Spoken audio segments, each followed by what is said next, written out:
민수기 12장입니다. 모세가 구스 여자를 취하였더니 그 구스 여자를 취하였으므로 미리암과 아론이 모세를 비방하니라. 그러니까 모세가 이방인의 여인과 결혼했습니다.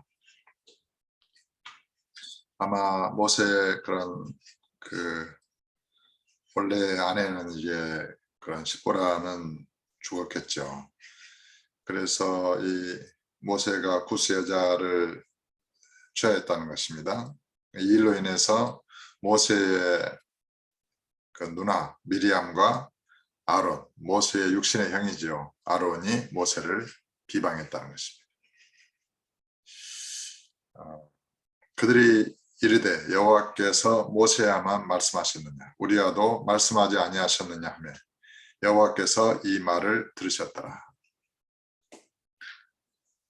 여호와께서 모세야만 말했느냐 우리와도 말씀하지 않으셨느냐.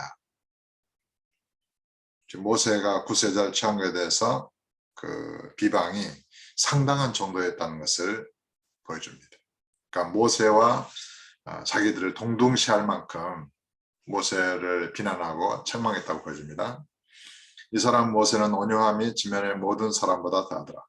여호와께서 갑자기 모세와 아론과 미리암에게 이르시되 너희 세 사람은 회막으로 나아오라 하시니 그 세 사람이 나아가매 여호와께서 구름 기둥 가운데로부터 강림하사 장막문에 서시고 아론과 미리암을 부르시는지라. 그 두 사람이 나아가매 이르시되 내 말을 들으라. 너희 중에 선지자가 있으면 나 여호와가 환상으로 나를 그에게 알리기도 하고 꿈으로 그와 말하기도 하거니와 내 종 모세와는 그렇지 아니하니 그는 내 온 집에 충성함이라.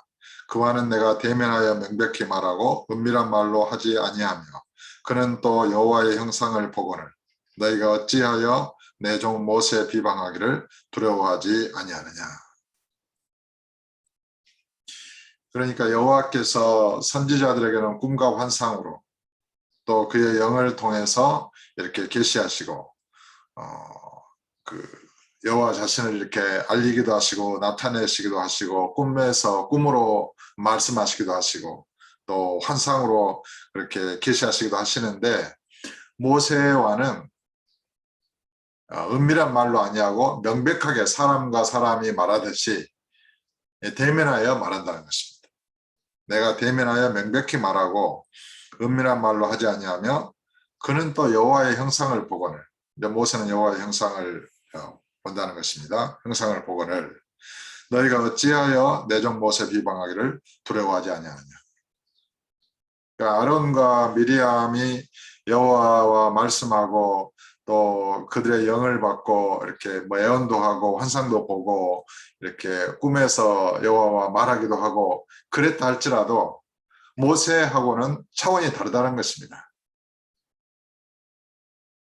이 신약에도 애언하는 자들의 영이 애언하는 자들에게 제재를 받는다. 이렇게 사도 바울은 말씀하셨습니다. 그러니까 한 교회의 모든 지체들도 성령의 계시를 받는 것이죠. 한 성령을 마셨고 그리스도의 몸의 지체가 됐습니다. 그런데 그 애언하는 자들의 영이 그러니까 성령의 감동을 받은 자의 영들이죠. 그 영이 다른 성령의 똑같은 성령의 감동을 받은 다른 사람의 영에 의해서 제재를 받는다는 것입니다. 그러니까 그 말은 무슨 말이냐면 성령은 계시를 하시는 성령님은 한 영이시지만 각 사람의 그 믿음의 정도에 따라서 또 그에게 주어진 직분과 권세에 따라서 그 영과 영 사이에 질서가 있다는 것을 보여줍니다. 애언하는 자들의 영이 다른 애언하는 자들의 영에 의해서 제재를 받는다는 것입니다. 마찬가지로 이 구약의 모세와 미리암과 아론의 관계에서도 똑같이 여호와와 만나서 대화하고 여호와의 계시를 받고 그 여호와의 영이 임하셔서 이렇게 그런 여호와를 섬기고 있지만은 모세하고는 어떤 모세와 사이에서 질서가 있다는 것입니다. 모세가 우위에 있다는 것입니다. 지금 그것을 여호와께서 말씀하시는 것입니다. 내가 내 종 모세와는 그렇지 않다. 다른 선지자와 어떤 선지자들하고 다르다. 왜냐하면 그는 내 온 집에 충성하기 때문이다. 그와는 내가 대면하여 명백히 말하고 은밀한 말로 하지 아니하면 그는 또 여호와의 형상을 본다. 그런데 너희가 어찌하여 내 종 모세를 비방하기를 두려워하지 아니하느냐.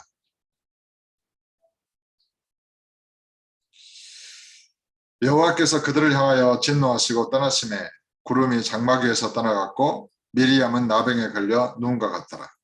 아론이 미리암을 본즉 나병에 걸렸는지라. 여호와께서 그렇게 미리암과 아론을 불러서 책망하시고 진노하시고 떠나심에 미리암이 문둥병자가 되어버렸습니다.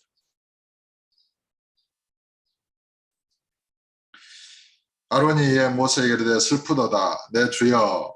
이제 모세 앞에 주여 내 주여 이렇게 표현하고 있죠. 모세는 형제들의 주가 되신 것입니다.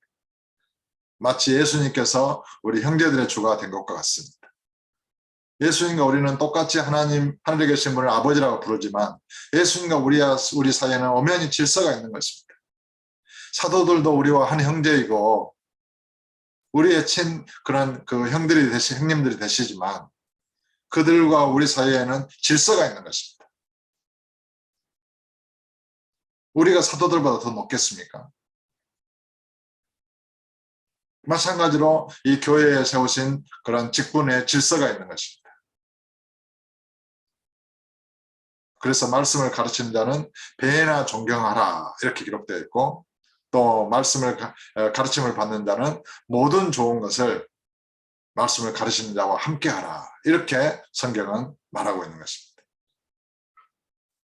이제 이것이 어떤 그 말씀을 가르치는 자를 높이고 목회자를 스스로 존중받고 하기 위해서 그런 것이 아니라 이 교회의 주님의 몸된 교회의 그런 질서, 주의 몸된 교회의 그 영광을 위하여 주의 이름을 위하여 그렇게 하신 것입니다.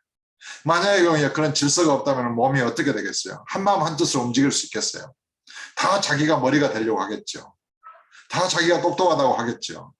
그러면은 이게 몸이 어디로 가겠어요? 사공이 많으면 배가 산으로 간다고. 이 교회가 산으로 가겠죠. 엉뚱한 길로 가겠죠. 그래서 교회는 철저하게 성령 안에서의 그런 질서 안에 있는 것입니다. 이런 그 질서를 존중할 줄도 알아야 돼요. 가정도 마찬가지죠. 양육자가 있고 그런 어린 자녀들이 있는데 어린 자녀들이 다 양육자에게 거역하고 나도 하나님의 자녀다 하면서 막 그럼 무시하고 거역하면 어떻게 되겠습니까? 가정이. 늘 불화가 있고 주의 뜻이 이루어지지 않겠죠. 남편과 아내도 마찬가지입니다.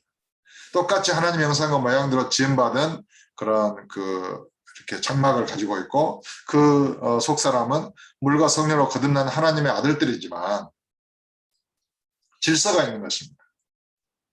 남편과 아내로서 남편이 머리이고 아내가 그 몸이 되는 것입니다. 그래서 한 몸을 이루고 주의 뜻을 이루는 것입니다.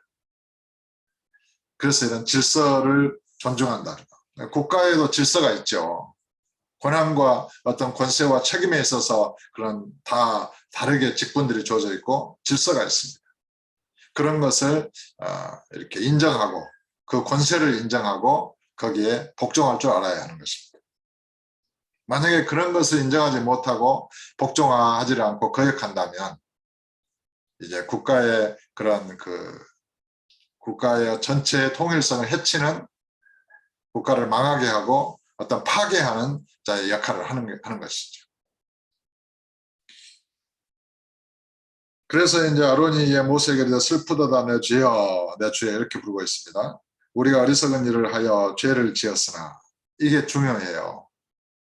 형제 간에 어떤 또 이렇게 가족 간에 또 사회에서 어떤 잘못을 했을 때 또 그것을 책망을 들었을 때 분되고 성내는 것이 아니라 우리가 어리석은 일을 해서 잘못했습니다. 이렇게 사과하면 용서받고 끝나는 것입니다.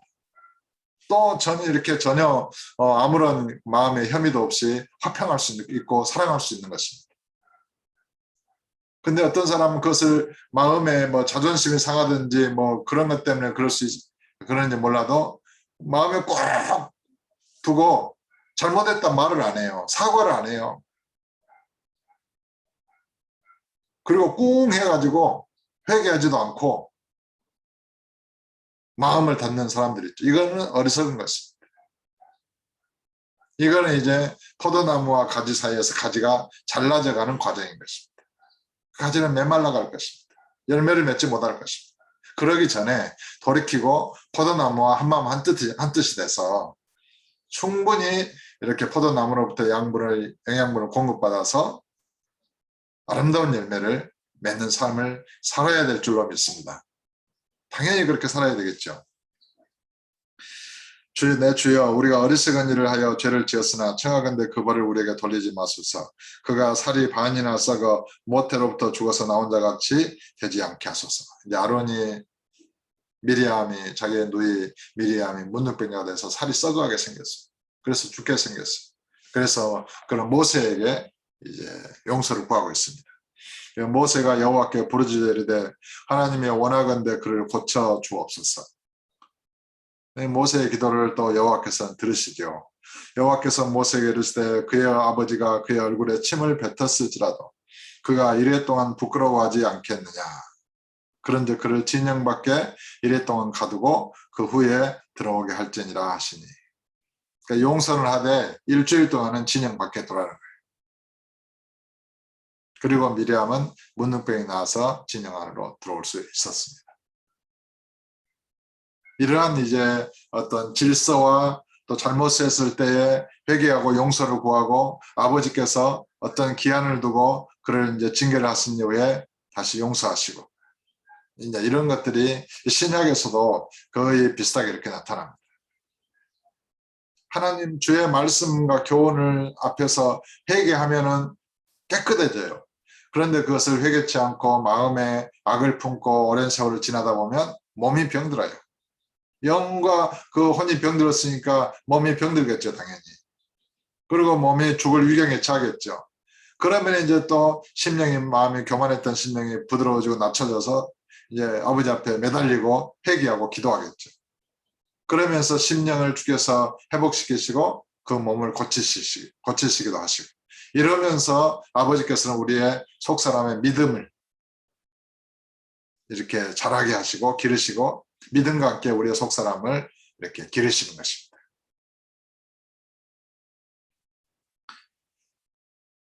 이에 미리암이 진영 밖에 이래 동안 갇혀 있었고 백성은 그를 다시 들어오게 하기까지 행진하지 아니하다가 그 후에 백성이 하세롯을 떠나 바란 광야에 진을 지니라.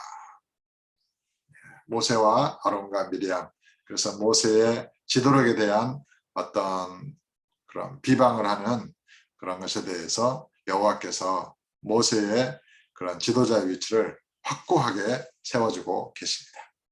오늘 또 저와 여러분의 삶 가운데서 우리 주님이 만왕의 왕이시요 만주의 주이심으로 그 주님을 마음에 모시고 살아갈 때 그 주 안에서 또 주의 종된 다른 사람에 대하여 그 권위와 그 권세를 인정하고 또 그리스도 안에서 서로 복종하고 사랑하는 아름다운 관계를 이루고 또 교회 안에서 질서를 인정하고 또 그를 존중히 여겨서 주님의 뜻을 이루는 내 뜻을 이루는 게 아니라 나를 자랑하고 나를 높이는 게 아니라 복음이 전파되고 다른 사람의 구원을 위하여 어떤 그 행동하고 말을 하는 그래서 아버지의 뜻을 이루는 아름답고 복된 우리 믿음의 형제들 다 되시기를 주 예수 이름으로 축복합니다.